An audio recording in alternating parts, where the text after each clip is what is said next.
कहते हैं धन्वंतरी भगवान का प्रागट्य जब हुआ था तो भगवान शंकर ने धन्वंतरी देव को देखकर कहा, वाह है प्रभु वाह, क्या सुंदर स्वरूप धारण कर आए हो प्रभु। जब मेरे लिए विष लेकर आए थे तब एक आनंद दूसरा, और आज अमृत लेकर आए उसका आनंद दूसरा। बहुत अलग अलग बातें मालूम। शिव महापुराण की कथा कहती है दो तरह की वाणी होती है, एक में आपने क्रोध कर दिया, आप शब्द कह दिया, गाना दे दिया, गालियां दे दी, और एक शब्द अमृत का मीठा बोल दिए, प्रेम की वाणी बोल दी, उसका एक आनंद, उसका एक संबोधन दूसरा। एक विष लेकर आ रहा है, एक अमृत लेकर आ रहा है। शिव जी कहते हैं जो अमृत लेकर आ रहा है उसका आनंद ही दूसरा, उसके चेहरे की चमक ही दूसरी। भगवान विष्णु कहते हैं सुनो किसान, मैं आपको धन्वंतरी पूजन का विधान बता रहा हूं। भगवान कहते हैं किसान, सुंदर कृष्ण पक्ष की त्रयोदशी को कार्तिक के महीने में धन्वंतरी देव का पूजन, धनतेरस का पूजन माना जाता है। सुनो किसान, एक सुंदर भूमि पर देसी गाय का गोबर से लीपन कर, अगर गाय का गोबर ना मिले सुंदर जल से लीपन कर वहां एक सुंदर चौक को पूर कर, आप सभी को ज्ञात होगा कि चौक पूरने में रंगोली का प्रयोग नहीं होता। आप लोगों को मालूम होगा चौक पूरने में आटा और हल्दी का प्रयोग होता है। काय का प्रयोग होता है? आटे और हल्दी का प्रयोग। आटे हल्दी का प्रयोग क्यों होता है? क्योंकि आटा समृद्धि को बढ़ाता है, लक्ष्मी वैभव को बढ़ाने वाली हल्दी होती है। इसलिए जब चौक पूरा जाता है भूमि पर तो चौक पूरते समय आटा हल्दी का प्रयोग करते हैं। थोड़ा सा चावल का दाना या गेहूं का दाना रख दिया जाता है, उसके ऊपर एक सुंदर चौकी, एक चोरम, एक पाटा रख दिया जाता है। भगवान विष्णु बता रहे हैं किसान को धनतेरस के पूजन का वर्णन, और जो भगवान विष्णु ने बताया है वही पूजन का वर्णन आप लोग श्रवण कर रहे हैं।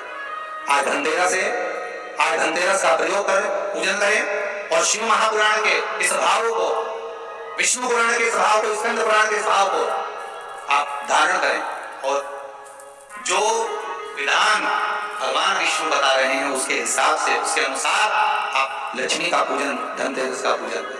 चौकी लगाएं, चौरंग लगाएं, पाटा लगाएं, उस पाटे पर एक सुंदर लाल वस्त्र धारण करें, लाल वस्त्र बिछा दें। एक थाली लें, उस थाली पर कंकु से, रौली से, कुंकू से गिला कर स्वस्तिक का निर्माण करें। स्वस्तिक का निर्माण कर घर में अगर चांदी का सिक्का हो, अगर चांदी का सिक्का नहीं हो, चांदी का कॉइन नहीं हो, तो अपने घर का 1 का सिक्का, 2 का सिक्का, 5 का सिक्का, 10 का सिक्का, जो भी आपके घर में हो वो कॉइन ले महाराज, उसको थाली के अंदर रख दें स्वस्तिक के ऊपर। फिर उसका स्मरण करें, आटे के 7 दिए बनाएं, एक थाली में, एक प्लेट में रख लें, घी के दिए बनाएं और उसमें सुंदर बाती को लगा। ध्यान दीजिएगा, इसमें जो बाती लगेगी वो लंबी बाती लगेगी। लक्ष्मी जी के पूजन में जितनी भी बाती लगे वो लंबी महाराज। घी के दिए लगा दें, 7 दियों को प्रज्वलित कर लें, प्रकट कर लें। एक दिया तेल का लगा, तेल का जो दिया लगाया है, जहां पर आपने सिक्का रखा है, कॉइन रखा है, उसका लेफ्ट हैंड, मतलब आप ऐसे बैठे हो तो आपका सीधा हाथ की ओर आप तेल का दिया लगाएं, और जो 7 दिए आपने लगाए हैं वो लक्ष्मी जी के राइट हैंड, मतलब आपका लेफ्ट हैंड हो गया, लक्ष्मी जी का राइट हैंड, आपका लेफ्ट हैंड, आपका उल्टा।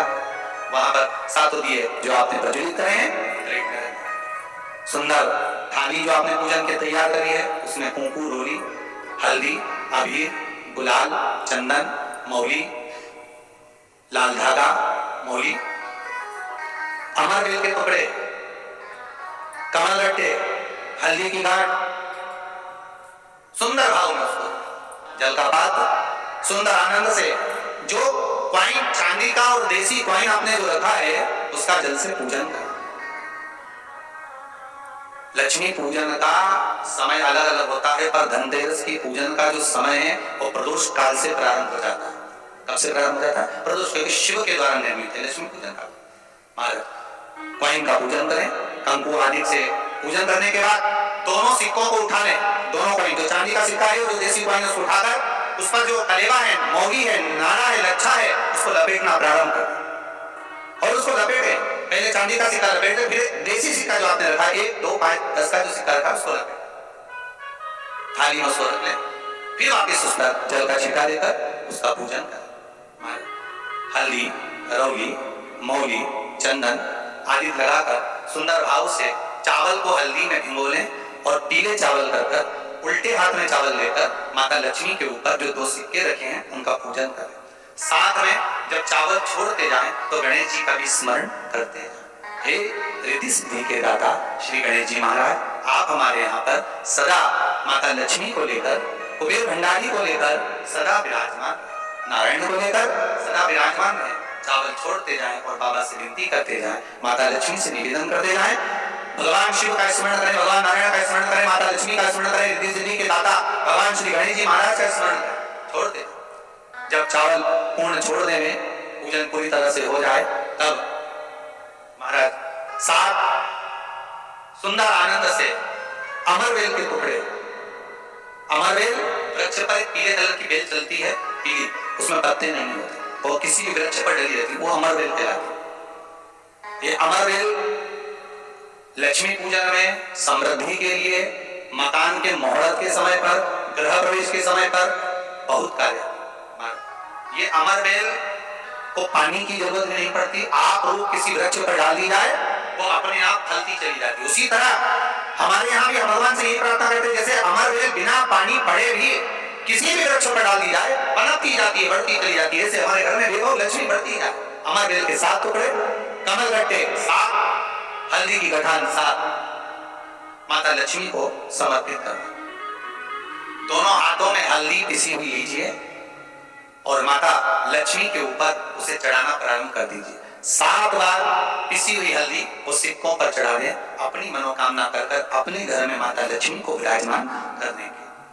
जब हल्दी पूर्ण चढ़ जाए, हाथ में कुंकू ले लीजिए, रोली ले लीजिए, उस रोली कुंकू को भी माता लक्ष्मी को समर्पित करें। तब इसके पश्चात सुंदर जो भी घर में मिष्ठान हो, मीठा हो, नहीं हो, शक्कर हो, गुड़ हो, मिश्री हो, जो भी आपके पास में हो, खड़ी शक्कर हो, वो भगवान को, माता लक्ष्मी को भोग रख दीजिए। अगर कुछ मीठा बना हो तो मीठा रख दीजिए। महाराज